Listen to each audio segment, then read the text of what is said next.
This is our AREC 173 CSL group project presentation.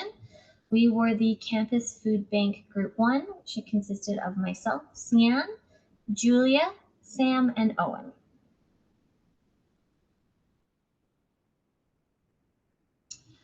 The organization that we were paired with was, as the last slide gave away, the Campus Food Bank, which we will also refer to as CFB. What does the Campus Food Bank do? The CFB was created in the 1990s in response to a very high turnout to a one-time emergency food hamper handout that was held on campus. The core of the food bank is their food hamper program.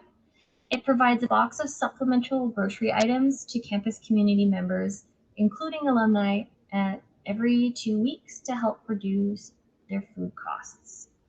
The other CFB initiatives include a partnership with the We Can food baskets, campus kitchens, which are closed during COVID, the Fresh Roots mobile grocery store, which comes to campus to provide fresh fruits and veggies to the community, and events including virtual cooking classes. How does the Campus Food Bank impact the community it serves? The CFB positively impacts the U of A community as it helps increase food security. They provide support to students and other community members who experience the financial and emotional stresses of food insecurity, in addition to the regular stresses of student life. And through their other programming, they also help increase food knowledge in the campus community, including how to cook and prepare different foods.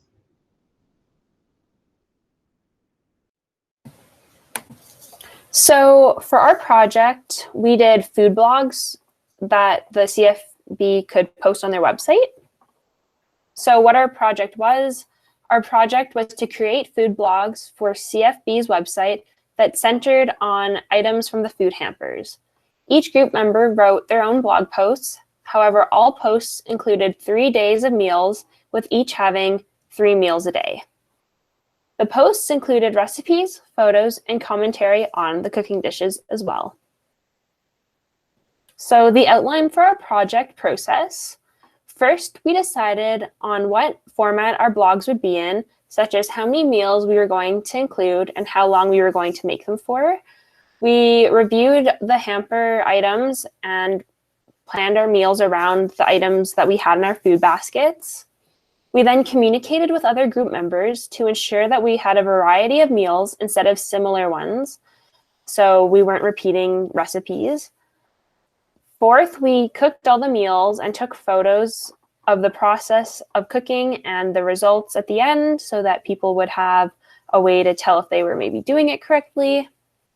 After that, we wrote the blog posts and included photos. Sixth, we received feedback from Campus Food Bank on our blog drafts. And then lastly, we incorporated the feedback into our final blog posts and returned them to the CFB for publication. So what problems/issues was our project intended to address? Our project was intended to address several issues such as low nutrition/malnutrition due to eating primarily the processed foods found in the hampers and other low-cost items, as a lot of these are canned and non-perishable goods. To creatively use these ingredients in ways that other people might not have thought of. To avoid food fatigue, as many of the hampers provide the same items week after week. And lastly, introducing Campus Food Bank clients to new recipes and cooking techniques if they were new to the food preparation. So how did our project address the problem? This project encouraged us to create nutritious and relatively healthy meals using Campus Food Bank hamper items, as well as some supplementary items. We cooked new and interesting recipes to try and avoid food fatigue, which also meant each person making different recipes. And we include different cooking techniques so that clients could learn new skills. What output are we producing? We are producing 4 blog posts, 1 per group member, and we have currently submitted our post drafts to CFB for feedback before we finish our final drafts. Connecting our project with class connection and skill development. Class connection. The concept of food insecurity was discussed in the beginning of the term and is the main reason that the CFB exists. This concept has informed our project as it demonstrates the importance of organizations like CFB to help decrease food insecurity. In the Farabash article, the results of a survey done at the CFB found that 90% of the CFB clients were food insecure. Further, many of the clients tried to deal with food insecurity by increasing their disposable income through loans, which would only solve the problem short term. This demonstrates the need for our CSL group to create low-budget dishes, as the majority of CFB clients struggle with financial security.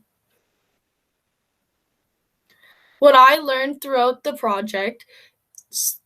course of this project, I learned a more in-depth insight on the cost of food and the time used to prepare it.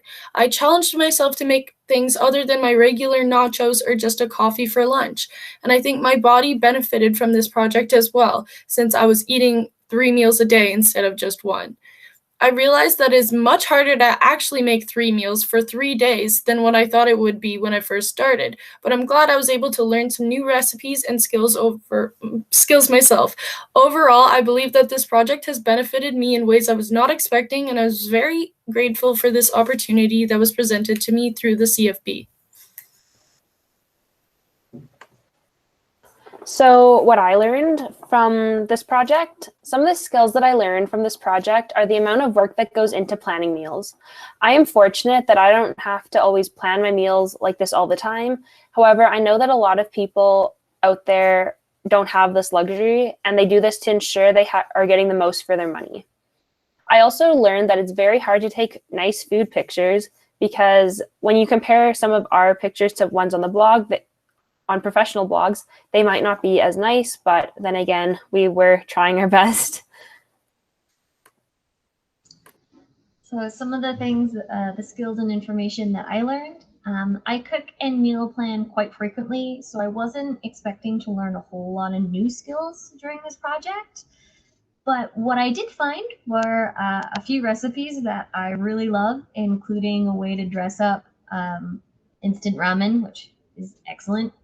And I also really gained a new appreciation for how difficult it is to not only plan meals on a budget, but also planning when you don't know exactly what food items you're going to get in a basket. It adds a whole level of complexity and mental strength on people who are already feeling the strain of food insecurity. And I think it really highlighted the need for projects like ours to provide more resources to users of the campus food bank to help try and remove some of that stress.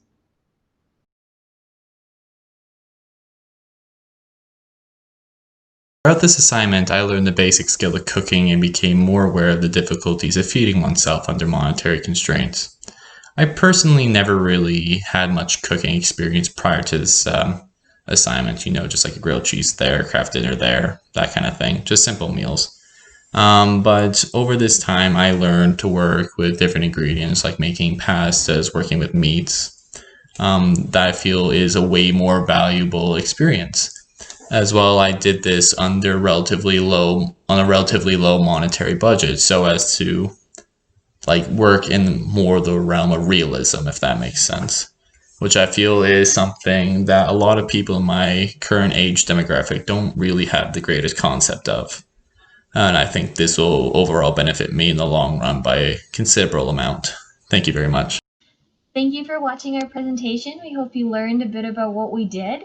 And if you have any questions, feel free to post it in the comments section on the e-class, and we'll be looking out for them. Thanks. Bye.